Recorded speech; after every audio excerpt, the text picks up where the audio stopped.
Hello Ansh lovers, welcome back to my channel. Last part में हमने देखा था वो यिंग वांगजी से कहता है, लंजा अगर तुम झेल सको तो आज रात में तुम्हें अच्छा फील कराना चाहूँगा। आधी रात के वक्त जब जिंगशी में बिल्कुल अंधेरा था, वांगजी देखता है कि वो यिंग अभी भी उसके अंदर था। वांगजी की पूरी बॉडी एकदम सेंसिटिव थी, उसके बाल डैम्प हो रहे थे और स्वेटी थे।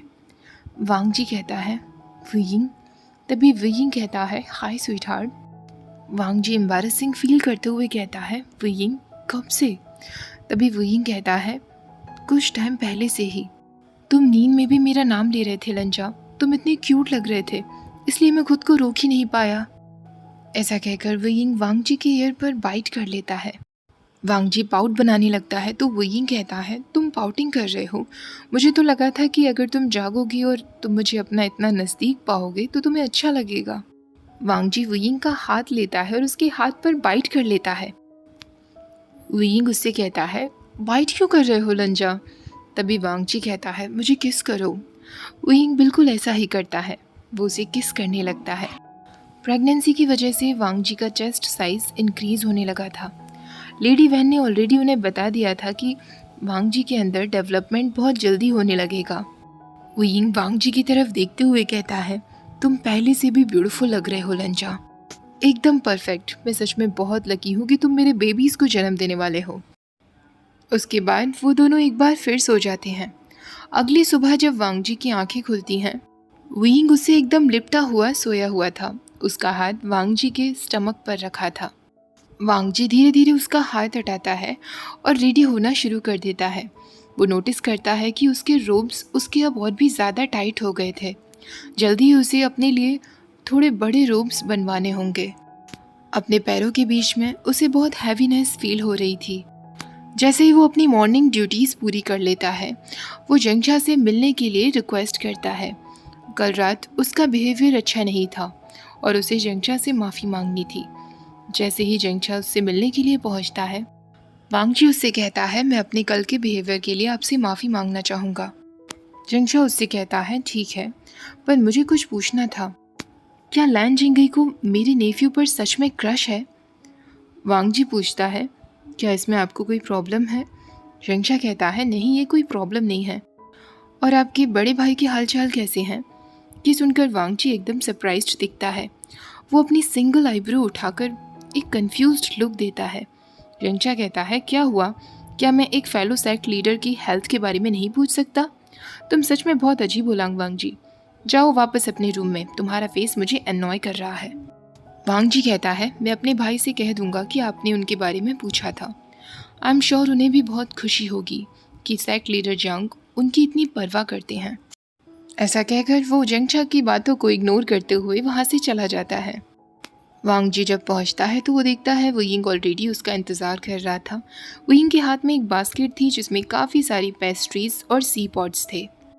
वो वांगजी को अपने हाथों से खिलाते हुए कहता है, तो तुम जंगशा के पास गए थे, वो तुम्हारे साथ मीन तो नहीं था ना? वांगजी कहता है, नहीं, वो जिनलिंग और जिंगई के बारे में पूछ रहा था। वुयिंग कहता है, अच्छा, और तुमने क्या कहा? वांगजी कहता है, मैंने सच बता दिया। वैसे उसने मेरे भाई के बारे में भी पूछा।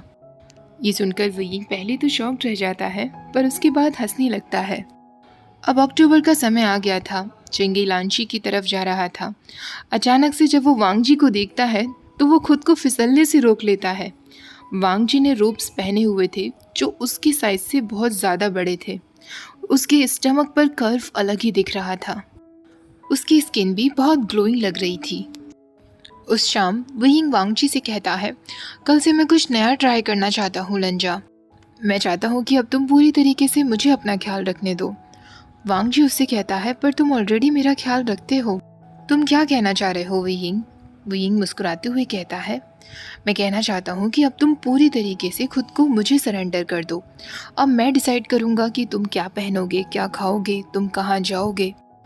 अब तुम्हें पूरी तरीके से मुझे ओबे करना होगा लंजा। अपने हस्बैंड को पूरी तरीके से सरेंडर कर देना, वांगजी ने ऐसा कई बार बेड में तो किया था, पर जिंगशी के बाहर पब्लिक में नहीं। वो सोच में पड़ गया था। तभी वुयिंग कहता है, प्लीज़ लंजा। वांगजी कहता है, ठीक है, जैसा तुम चाहो, कल से मैं वही करूँगा। अगले दिन की शुरुआत होती है। वांग जी जब उठता है तो वो अपने इनर रोब्स को पहन लेता है। उसने अपने बाल खुले छोड़ दिए थे। उसका फोरहेड रिबन अभी भी उसके लवर के हाथों पर बंधा हुआ था, जो अक्सर वो रात को किया करते थे। वांग जी उठकर जिंगशी के छोटे से एरिया में अपने लिए पॉरेज बनाता है। अपनी प्रेगनेंसी के दौरान सिर्फ यही एक चीज़ थी जो वो बिना वॉमिटिंग के खा पाता था।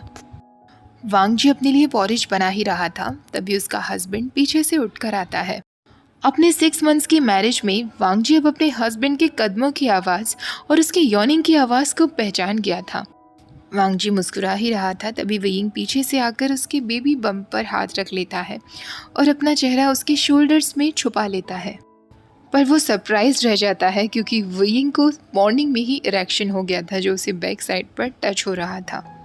वेइंग यॉर्निंग करते हुए कहता है, तुमने मुझे क्यों नहीं जगाया, और उसके शोल्डर्स पर किस कर लेता है। वांग जी कहता है, क्योंकि वेइंग को भी रेस्ट की ज़रूरत है। पॉरेज ऑलरेडी रेडी हो चुका था। वांग जी 2 बाउल्स में उन्हें करने लगता है। वांग जी वेइंग को पॉरेज देता है, तभी वेइंग कहता है, लंजा, मैंने कहा था ना कि आज से मैं तुम्हारा ख्याल रखूंगा। पर वांग जी उसकी बातों को इग्नोर करते हुए कहता है, अभी ब्रेकफास्ट टाइम है वेइंग। वांग जी टेबल पर पॉरेज रखने के लिए जा ही रहा था, तभी वेइंग एक ऑर्डर देते हुए कहता है, स्टॉप लंजा। वांग जी उसकी नहीं सुनता। वो अभी भी टेबल पर पॉरेज रख ही रहा था, तभी वेइंग पीछे से आकर उसकी नेक को पकड़ लेता है और जेंटली स्क्वीज करते हुए कहता है, तो कोई जिद्दी बन रहा है, लग रहा है मुझे किसी को पनिश करना पड़ेगा। वांग जी एक सॉफ्ट वॉइस में कहता है, नो। वेइंग कहता है, तो क्या तुम अब बिहेव करोगे। वांग जी कहता है, यस। वेइंग कहता है, गुड। वो उसे रिलीज कर देता है और उसे कहता है, चलो सबसे पहले तुम्हें कपड़े पहनाते हैं, वरना अगर इन रोब्स में तुम रहोगे तो तुम्हारे साथ कुछ कुछ करने का मन करेगा। ऐसा कहकर वो वांग जी के शेयर रोब्स निकाल देता है और उसे अलमीरा के सामने लेकर आता है। वो उसके वार्डरोब में से एक रोब्स निकालते हुए कहता है, आज तुम ब्लू रोब्स पहनोगे लंजा, अब मुझे अपना हाथ दो। वांग जी बिल्कुल ऐसा ही करता है। वेइंग जेंटली उसे नए रोब्स पहना देता है। रोब्स पहना देने के बाद वो उसके फोरहेड पर किस करते हुए कहता है, you are looking so beautiful my little moon. उसके बाद वो उसे अपनी गोद में बिठाता है और उसे अपने हाथों से पॉरेज खिलाता है। पूरा बाउल जब खाली हो जाता है, वेइंग कहता है, मेरे लिए तो कुछ नहीं बचा, अब मैं क्या खाऊंगा। वांग जी कहता है, मैं तुम्हारे लिए और बना देता हूँ। तभी वेइंग उसका हाथ पकड़ते हुए कहता है, माय लव, पर मुझे पॉरेज की भूख नहीं है, मुझे किसी और चीज़ की भूख है। वांग जी एक गहरी सांस लेता है और अपने रोब्स को ऊपर से खोलते हुए कहता है, तुम्हें जो चाहिए वो तुम ले सकते हो। वेइंग कहता है, क्या सच में। वांग जी कहता है, हाँ। वांग जी की लवली फुलर ब्रेस्ट को देखते हुए वेइंग कहता है, लंजा, तुम्हें मुझे खुद को इस तरह पेंट करने देना चाहिए।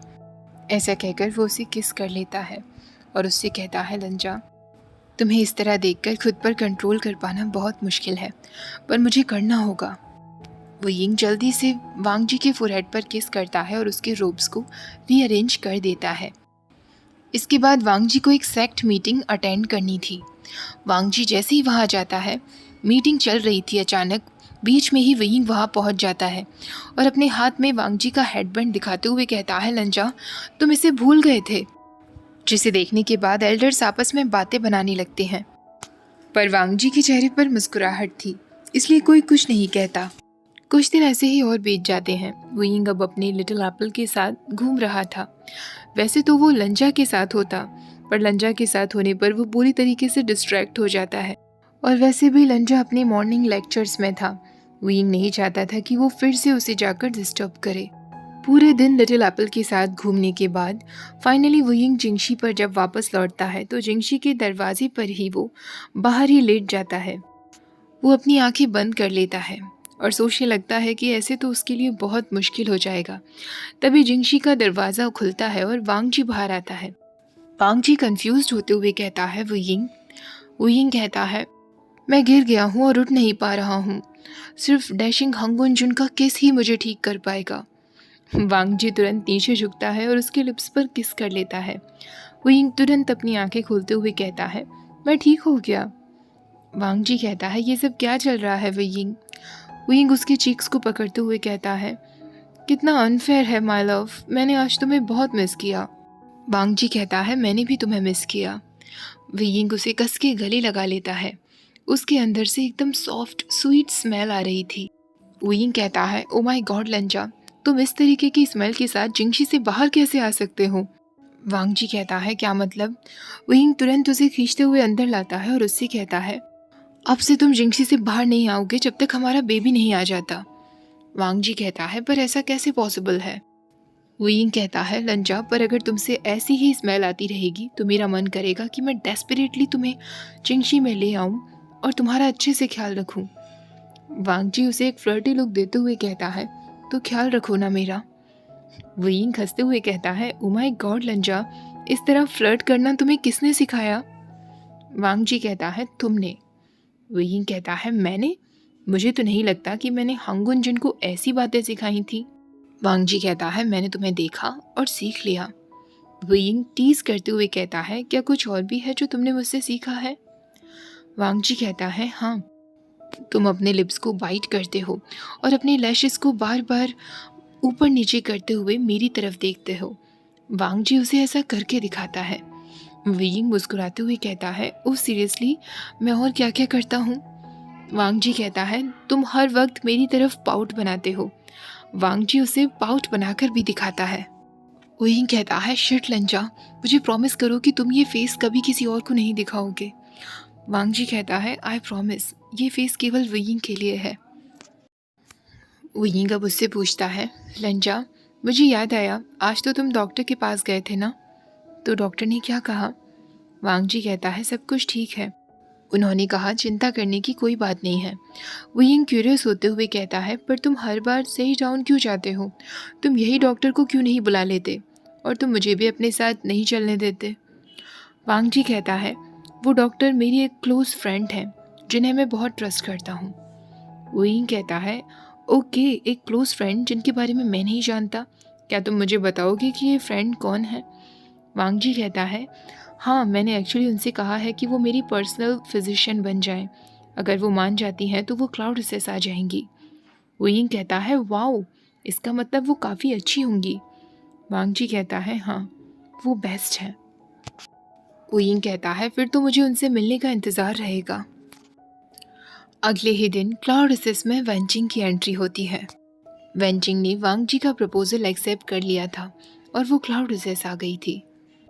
वेंचिंग को देखकर वांग जी कहता है, मुझे खुशी हुई कि आपने मेरा प्रपोजल एक्सेप्ट कर लिया।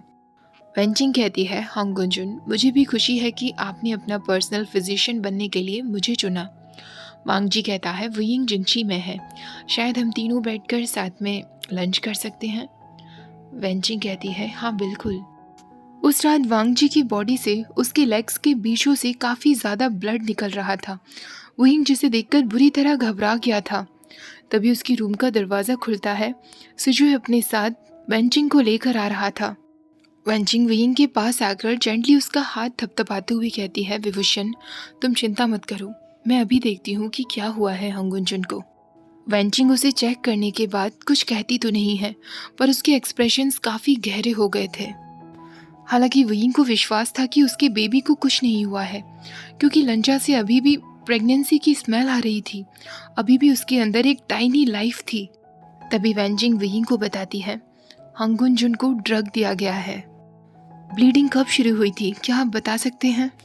वियिंग कहता है, मुझे नहीं पता, मेरे पास तो कुछ डिसिपल्स लंजा को लेकर आए थे।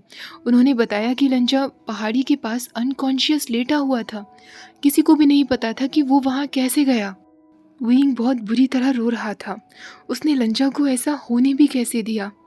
जेवुजुन भी उस वक्त क्लाउड रिसेस में नहीं थे। उन्हें चीफ कल्टीवेटर नी के साथ कुछ काम था, इसलिए उन्हें वहाँ जाना ज़रूरी था। वेंचिंग एक रिलीफ के साथ लंजा को एक बार फिर चेक करते हुए कहती है, थैंक गॉड बेबी सेफ है। हांगुनजुन अपनी इंटरनल एनर्जी का इस्तेमाल कर रहे हैं बेबी को प्रोटेक्ट करने के लिए। वियिंग की आंखों से आंसू गिरता है। वो वांग जी का हाथ कस के जकड़ लेता है। वांग जी जब होश में आता है तो वियिंग उसके पास लेटा हुआ था। वियिंग जैसे ही अपनी आंखें खोलता है, वो देखता है कि लंजा ने अपने हाथ में तलवार पकड़ी हुई थी। वियिंग उसे कहता है, लंजा, ये तुम क्या कर रहे हो? वांग जी उसके कॉलर से उसे पकड़ता है और उससे कहता है अपनी तलवार उठाओ। वही कंफ्यूज होते हुए कहता है व्हाट, क्या कह रहे हो लंजा? वांग जी फिर उससे कहता है अपनी तलवार उठाओ। वही कहता है स्वीट हार्ट, तुम हीट में हो, मुझे नहीं पता कि तुम इस टाइम पर स्वॉर्ड प्रैक्टिस क्यों करना चाहते हो। तुम प्लीज़ अपनी बेचैन नीचे रखो और मुझे बताओ कि तुम इतने अपसेट क्यों हो गए। मैं सोते वक्त इतना अच्छा ड्रीम देख रहा था, तुम मेरी गोद में बैठे हुए थे, हमारा बेबी भी हमारे पास था, मैं तुम्हें खाना खिला रहा था। वांग जी अचानक उस पर अटैक कर देता है। वही उससे कहता है ठीक है, मैं भी अपनी तलवार उठा रहा हूँ। स्वीट हार्ट, तुम्हारी हरकतों से ये पक्का जाहिर है कि मैंने कुछ तो ऐसा किया है जिससे तुम इतने नाराज़ हो गए हो। क्या तुम प्लीज़ मुझे बताओगे जिससे मैं सब कुछ ठीक कर सकूं? वांग जी गुस्से में कहता है तुम्हें नहीं पता तुमने क्या किया है? वही कहता है मैंने क्या किया है लंजा? वांग जी कहता है जब मेरी आँख खुली थी तो तुम मेरे पास लेटे हुए थे और तुम मुझे टच हो रहे थे। ऐसा कहकर वांग जी के ईयर्स बुरी तरह लाल पड़ गए थे। वीइंग हंसते हुए कहता है ओह, तो इसलिए तुम मुझसे नाराज हो, पर ये कोई पहली बार तो नहीं है ना लंजा। तुम्हें तो पता है ना जब मैं तुम्हारे पास होता हूँ तो मैं खुद को कंट्रोल नहीं कर पाता। वांग जी उसे एक पॉइजनस लुक देता है और उसे जिंगशी से बाहर खींचते हुए ले जाता है। वही कहता है लंजा, क्या तुम प्लीज मुझे बताओगे कि ये तुम क्या कर रहे हो? इतनी रात को मुझे कहाँ खींच कर ले जा रहे हो? अपने पुअर हस्बैंड पर थोड़ा सा तो तरस खाओ। वांग जी अचानक उसे इतना जोर से खींचता है कि उसके रूब्स फट जाते हैं। वही कहता है हाउ शेमलेस लंजा, इस तरह पब्लिक में मेरे कपड़ों को फाड़ रहे हो, अगर किसी ने देख लिया तो? वांग जी कहता है शट अप। कुछ दूरी पर चलने के बाद वांग जी लैंड चेचैन के दरवाजे के सामने आकर खड़ा हो जाता है। वो वहीं को लेकर अंदर आता है। शिचैन उन दोनों को देखकर कहता है वांग जी, वेवुशन, ये सब क्या चल रहा है? वांग जी अपने घुटनों पर बैठकर वुयिंग को भी घुटनों पर बिठा देता है और शिचैन से कहता है ब्रदर, मुझे मोलेस्ट किया गया है। ये सुनने के बाद शिचैन का पूरा चेहरा जैसे एकदम ब्लैंक हो जाता है। शिचैन वांग जी से पूछता है तुम्हें किसने मोलेस्ट किया वांग जी? वांग जी अपनी आंखें बंद करते हुए कहता है विवुशन ने। वुयिंग वांग जी की तरफ देख रहा था, उसके चेहरे में कंफ्यूजन और साथ ही में गुस्सा भी था। लंजा इतना क्रूल कैसे हो सकता है? वो ब्रोकन वॉइस में कहता है लंजा, क्या तुम इस बात पर मुझसे नाराज हो? तुम्हें लगता है मैंने तुम्हारा रेप किया स्वीट हार्ट? मैं ऐसा कभी नहीं करूँगा। शिचैन वुयिंग से कहता है यंग मास्टर वे, तो क्या आप वांग जी पर इल्ज़ाम लगा रहे हैं कि वो झूठ कह रहा है? वुयिंग कहता है नहीं जेवुजुन, मैं ऐसा नहीं कह रहा। मुझे लगता है कि शायद लंजा किसी बात से तो कंफ्यूज्ड है। लास्ट नाइट उसने बहुत सारा ब्लड खो दिया था जेवुजुन, आप मेरा विश्वास करिए, मैं उसे कभी भी इस तरह हर्ट नहीं करूँगा। हमें चेक करना होगा कि लंजा की तबीयत ठीक है। वुयिंग की आंखों में आंसू देखकर वांग जी को लगने लगता है कि वो एक अच्छा एक्टर है, वो ये सब दिखावा कर रहा है। वहीं शिचैन कहता है वांग जी, क्या तुम मुझे बताओगे कि एग्जैक्टली क्या हुआ?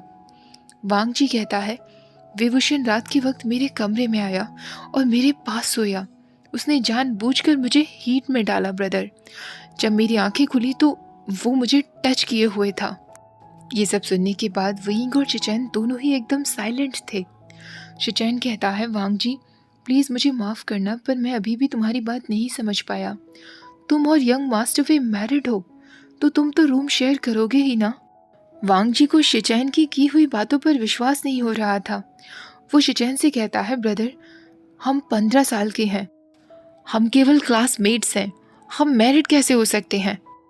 ओके गाइज, आज का पार्ट यही ख़त्म करते हैं। तो लगता है वांग जी की याददाश्त चली गई है, कर्ज का असर उस पर थोड़ा बहुत तो हुआ है। लेट्स सी आगे जाकर वुयिंग पर इस बात का क्या असर होने वाला है। कमेंट्स में बताइएगा आज का पार्ट आपको कैसा लगा है। वीडियो पसंद आई है तो प्लीज़ वीडियो को लाइक, शेयर और चैनल को सब्सक्राइब करना मत भूलिएगा। Thank you for watching, bye bye.